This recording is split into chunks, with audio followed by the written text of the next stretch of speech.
Pero ngayon na nakikiusap ako. Habang may panahon pa, umalis na tayo rito. Kinalulungkot ko, Diana. Ngunit sa ganitong pagkakataon, ay hindi ko maaaring talikuran ng mga kaibigan ko at kanay. Kailangan nila ako. Ngunit ang hangaran lamang ni Roque ay makunya sa yung tungkulin mo bilang eme. Bakit mo na lamang ibigay sa kanya? Umalis na tayo rito. Maaari naman tayo mamuhay sa ibang lugar. Alang-alaman lamang sa ating anak. Mahal kita at ang ating anak. Ngunit tungkulin kong pangalagaan ng katahimikan ng bayan. Ipakikipagsapalaran mo ng buhay dahil sa iyong tungkulin. At kung mapamag ka, paano kami? Huwag kang mag-alala. Mag-iingat ako.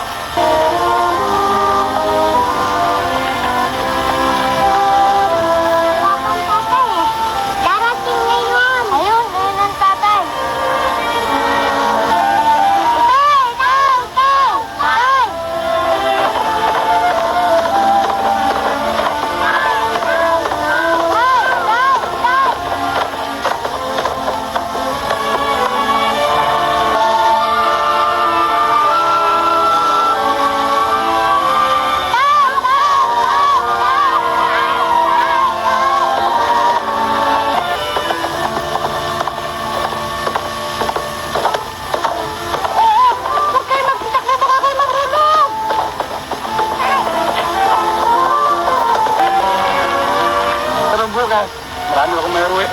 Ikaw huwag kayong tatakbo. Bilis lang ka. Nagagalit kami sa inyo. Wala nga eh. Huwag kayong tatakbo yung bilis lang ba? Okay. Wow. Balik ang sana nyo. Kaya hindi marunong magbilang na.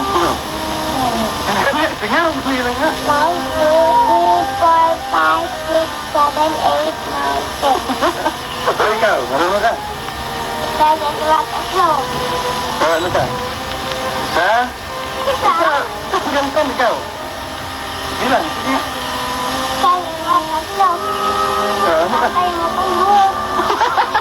Kalimutan mo. Ano? Tataply sa Tagalog. Ay, mga bata. Sige, tulog lang. Gabi na. Oh, tutulog na lang kayo. Ha? Kiss mo na. Ikaw. Sige. Ano? Parang bukin.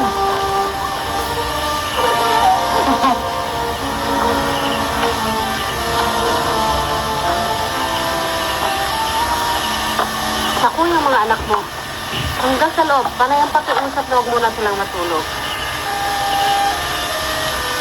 Mahal na mahal ka ng mga anak mo.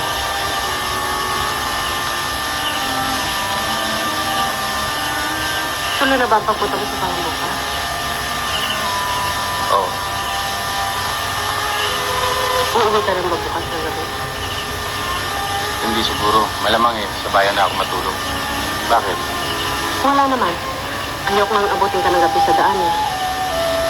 Siya nga pala, baka makalimutan mo yung bilin ko sa inyo.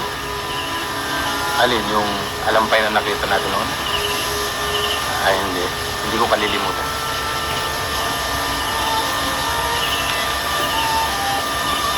Daniel, maligaya ka ba sa book na ito? Oo. Bakit mo na itanong? Kasi nung araw, bago tayo lumipat sa book na ito eh, halos wala kang tingin sa kalalakay.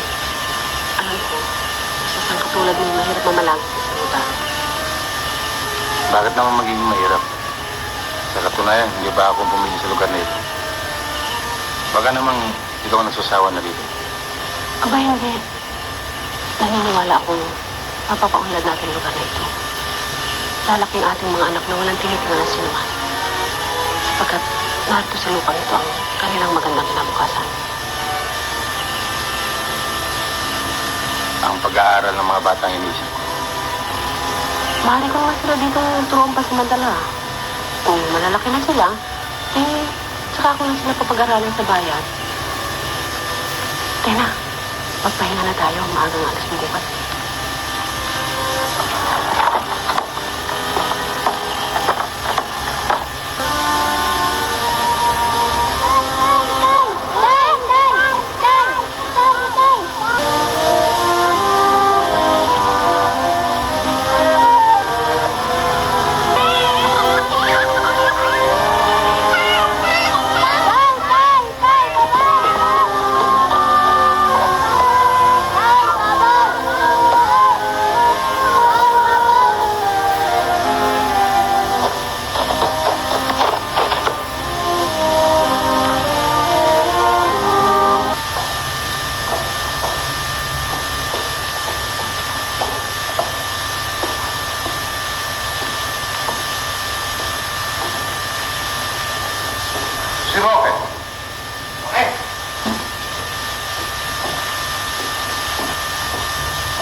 pagkakataon mo, Roque. Alam kong matagal mo ng pangarap ang maging hepe ng pulisya. Kaya pinatawag ko si Quintino Sisterio kung makatulong mo. Kinakailangan, huwag kang papantos. Ikaw lang eh. Wala kang tuwala sa akin. Tumpa ako magsama. Ayaw ko naman si Rizky mag-isa. Alam namin yan. Hindi lang makapiyak na ito, Hermano. Panay na kasi siguro. Bakit? Hindi ko pa kaya mag-isa yun? Inamot mo ba ako? Tama na yan. Okay.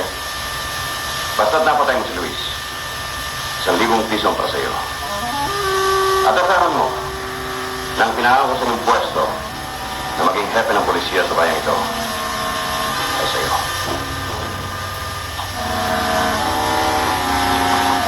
Sigurado yan, Servando. Ngayon pa lang, ipalagay mo ng patay na si Luis.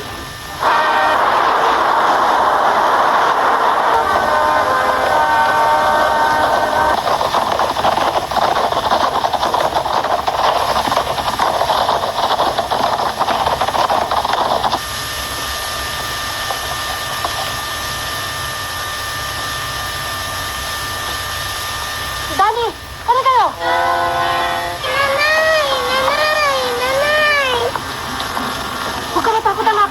Nanay! Nanay! Nanay! Tatay! Pagpaka ka dyan! Dani! Kaga mo si Nene!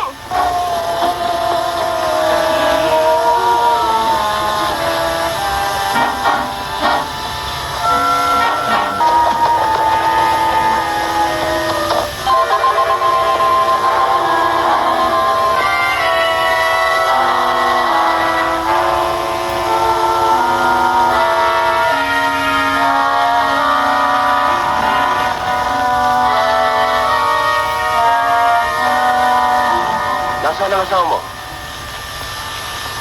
Bakit mo hinahanap? Marami pang tanong-tanong! Nasaan? Wala siya rito eh. Nasaan niya? Nagpunta sa bayan. Kailan siya babalik? Hindi ko matiyak. Baka bukas. May itsura ang babae niya na. Bakit hindi mo na natin siya paparausan? Tama! Habang naghihintay tayo.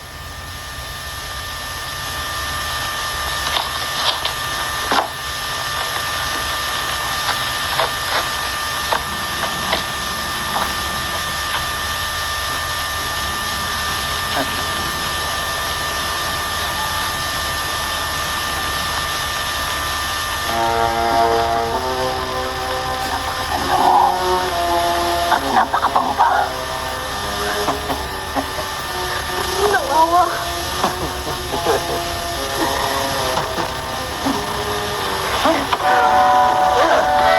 Parang ginagawa.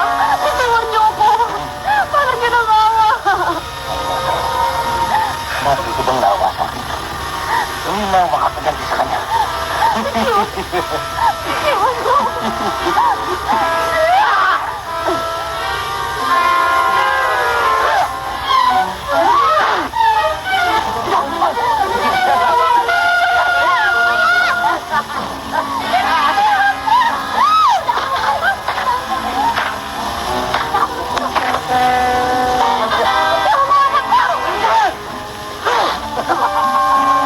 Ano ba turko? Bata lang ito, hindi mo makaya.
Nanay!